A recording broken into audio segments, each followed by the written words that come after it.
Bonjour tout le monde, heureux de vous retrouver pour une vidéo. Il y a longtemps que j'en ai pas faite.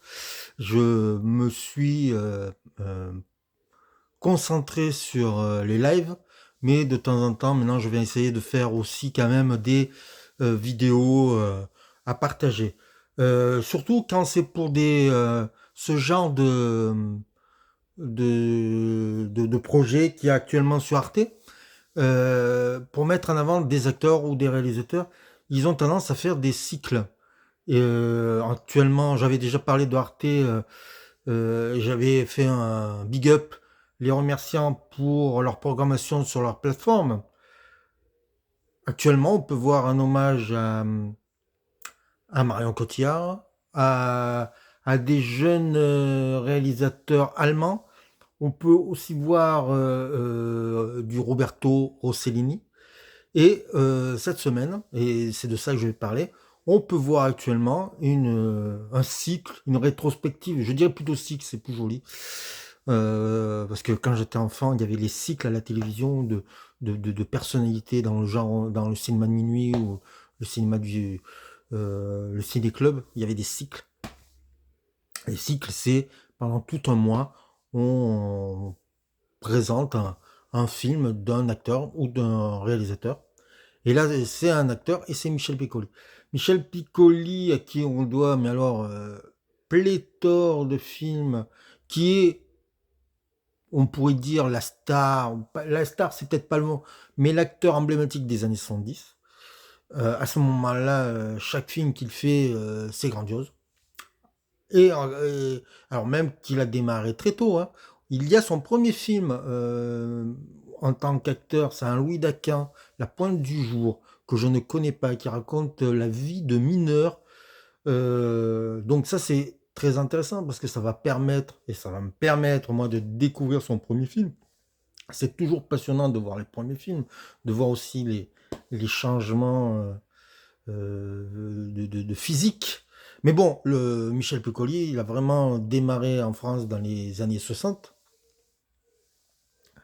On peut le voir chez Melville, dans Le Doulos, on peut le voir chez Buñuel, on peut le voir, voilà, dans plusieurs films comme ça. Et Piccoli, alors je crois que, donc je vous ai dit, il y a son premier film, Pointe du jour. Il y a Belle de jour de Louis Buñuel, un classique indémodable, grandiose, formidable, du cinéma à l'état pur, scénario Jean-Claude Carrière et la belle Catherine Deneuve. On peut voir aussi Le Mépris. Mépris, que dire de plus sur ce film-là? Tout a été dit.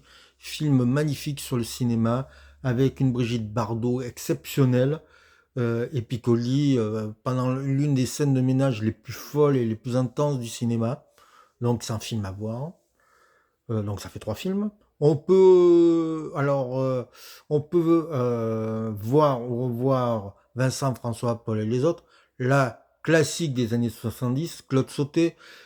Un film, s'ils avaient fait un cycle sans Claude Sautet, ça aurait été une erreur, parce que c'est lui qui l'a mis en vedette dans les années 70 grâce à son à leur première collaboration avec Romy Schneider. Et puis il y a eu César et Rosalie, Max et les Ferrarieurs.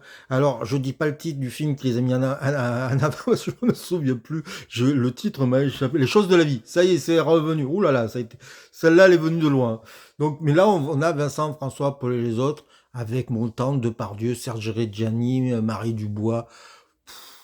C'est tellement beau que, voilà, le film sur les hommes de 50 ans, les films des hommes de 50 ans dans les années 70, c'est merveilleux. C'est du grand cinéma et c'est à voir, à revoir.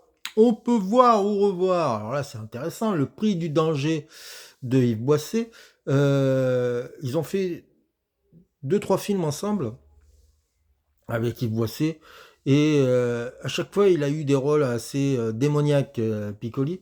Là, il joue le présentateur de télé et à lui seul, il vaut le plaisir de voir ce film-là. C'est un film d'action, c'est une satire de la télévision, et c'est surtout une composition ignoble, mais jubilatoire de Piccoli. Il crée un personnage qui, à mon avis, a beaucoup influencé Stanley Tucci pour Hunger Games. Donc, à voir absolument Le Poids du danger, de Yves Boisset. Grand film. Euh, à voir, voilà. Et le dernier que je n'ai pas vu, et donc hâte de découvrir ce film-là, L'Homme voilé de Maroum Bagdadi avec Bernard Giraudot. Et il s'arrête dans les années 80. Alors j'aurais bien voulu qu'il passe son Milou en mai ou des trucs plus légers, mais parce que Piccoli, c'est à la fois euh, un acteur qui a joué dans des drames assez durs, violents, cruels, mais c'est quand même quelqu'un qui n'a jamais eu peur de la légèreté et qui a aussi fait des films expérimentaux. Euh, euh, c'est un acteur qui était libre, qui n'avait pas peur, qui a accepté beaucoup de projets.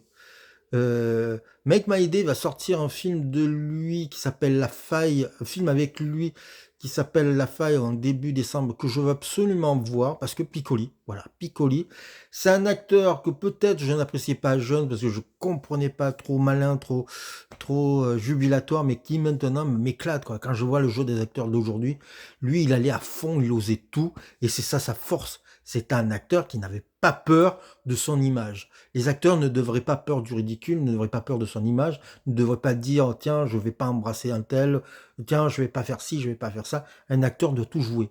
Piccoli jouait tout. Donc, vous pouvez voir ou revoir sur Arte un cycle Michel Piccoli à ne pas rater.